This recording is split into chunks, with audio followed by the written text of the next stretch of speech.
All right, everybody. Ivana and I just finished our 7-day trip to Croatia. It was so good. We wanted to make this video because we so highly recommend it. We really think there's something for everyone in the seaside of Croatia. Whether you're traveling for food, there's certainly very delicious food, not to mention beer. Also, eating seafood in front of the seaside sort of hits differently. Or whether you're traveling for local culture and local history is available all around. Certainly in Dubrovnik stands out as incredibly historical, but don't forget the 1700-year-old Roman ruins in Split.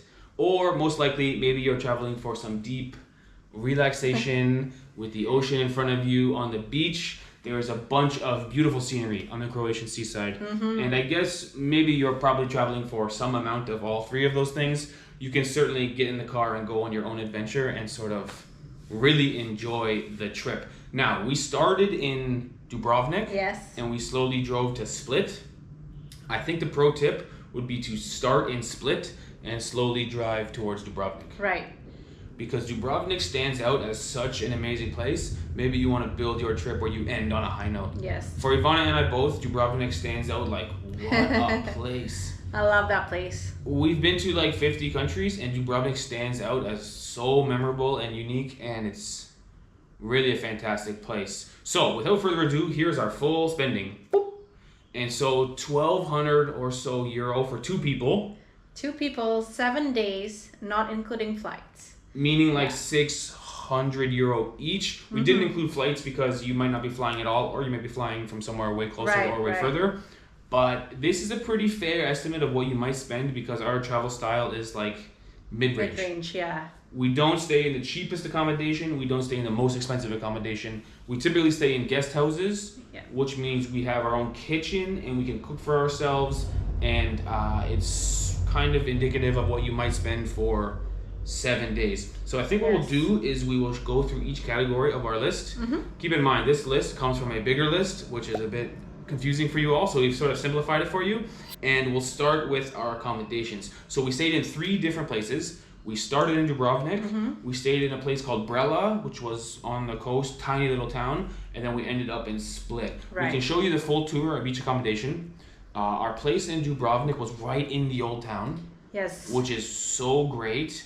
Super friendly host. We had our private bathroom, and we even had a little private terrace in the backyard. It's very nice. You can certainly spend more if you had like a sea view or something, but I think there's even hostels around if you want to spend less. Hostels or luxury hotels, but there are a lot of guest houses in Dubrovnik, so I think that's the best choice for travelers. We loved our little guest house there. Now from there, we got our car and we drove to a tiny town called Brela. I don't think by any means you're required to stay in Brela. It seems like there are tiny towns with guest houses in them all along the seaside.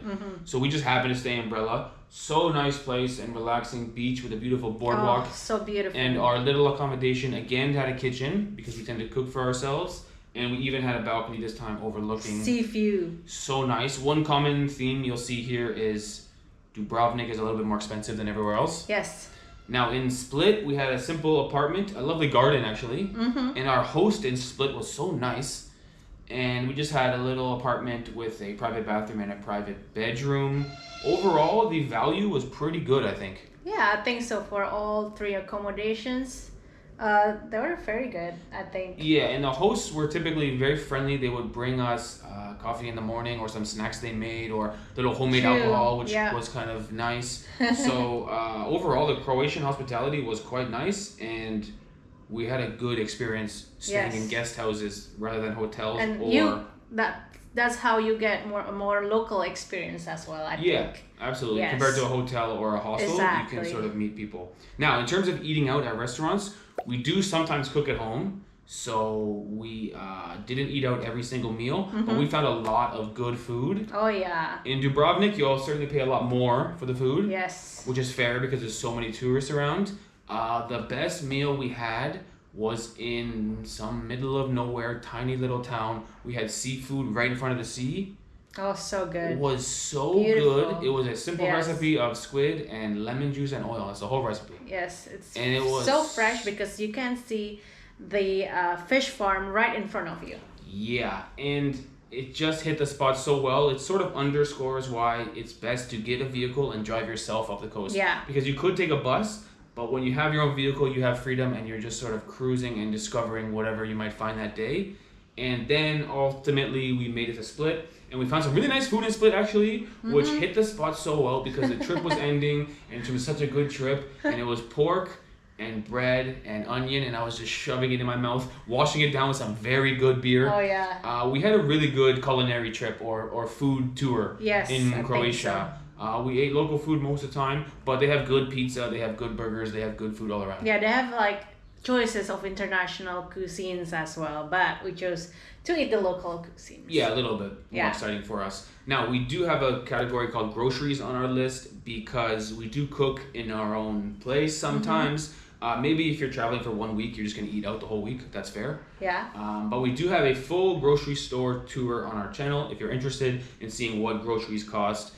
Croatia is on the euro, so it's kind of interesting to see what meat and eggs and bread cost in Croatia. Now, the next category is transport. 120 euro for a car for 5 days. Yes. And then 44 euro was diesel fuel. Yeah. So we did get a free upgrade to a Mercedes-Benz, which made me think, well, I'm going to drive fast and I'm going to hug the corners. But honestly, I was driving 10 kilometers below the speed limit because the view is so beautiful and the road is in such good quality, and there was no traffic for us. Yes. There was like nobody on the road, so I was just admiring the view and cruising up slowly. I could have had the world's worst car and had a great experience. Just enjoying the journey. Enjoying the journey in a brand new Mercedes-Benz, which was kind of nice, but really so recommend the drive. Yes, and we picked up the car in Dubrovnik and dropped it off in Split, so I think it was a good price considering that we dropped it off in a different city. Good point. Sometimes that can be expensive. Also, we dropped it off at the airport in Split, which is so convenient. Drop off the airport, give the keys, and walk right to the plane like VIP, like a private jet almost.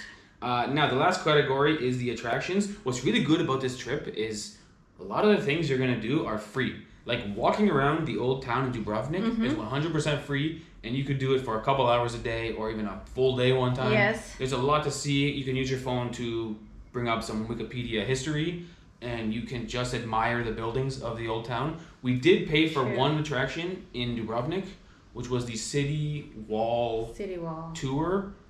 So highly recommend this. I consider it a must-do.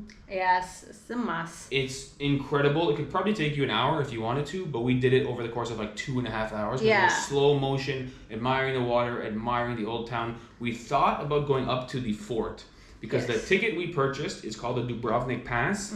It comes with the city wall walk as well as a few other attractions and even the ability to take some buses. Yes. But we only used the city wall walk because it was so good. We thought, I don't want to go up to the fort and see the same thing twice, basically. We just stick around the old town and absolutely loved it. And same thing in Split. The Roman ruins, for me, hit the spot like crazy. Roman ruins are so cool. It was so cool to see that in Croatia. It's like 1,700 years old, a lot of it, and it's free to wander around. So you don't need to necessarily pay for much. You could start your day in the old town wandering, and the second half of your day be on the beach, which is always free. I'm led to believe it's illegal to have a private beach in Croatia. That's what some of the comments said. In any case, we saw no private beaches, so you can jump in the ocean in the afternoon and do the old town in the morning and spend €0 that day. Yeah, exactly. Now, one day in Split, we did go to Kirka National Park. Yes, we did a day trip there. Which was kind of great, but it was not sunny for us, unfortunately.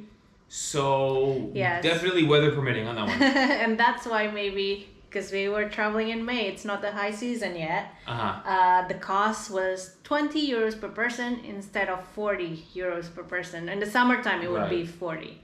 Right, so we got a cheaper price, but we also got the worst weather. So it's sort of trade-off. But in the end, it was such a good trip. Our last category is miscellaneous. €13 on a SIM card, €6 on Uber to get to the rental car, as well as we took a bus one time for €10 or something. From the airport in Dubrovnik. Yeah, so this price, I mean, 600 and change each is pretty good. Yes, I think so, because a lot of people, I heard many people telling me that Croatia is super expensive. But it was okay. I was expecting to spend more. Yeah, I guess in recent times, Croatian price has gone up a lot. Yes. But for our Canadian dollar, and not only that, for the quality of the trip, yes, the price was more than fair because it was so good. Like one day after another with great memories. It was really, really nice. Right. So there you have it, guys. 1,248 euro, I think it was, for 2 people. Pretty good. Pretty good, I think so. Good trip. We had a great time in Croatia. And perfect timing because this camera's battery just died. So we're down to 1 camera and we're finished. Later, guys.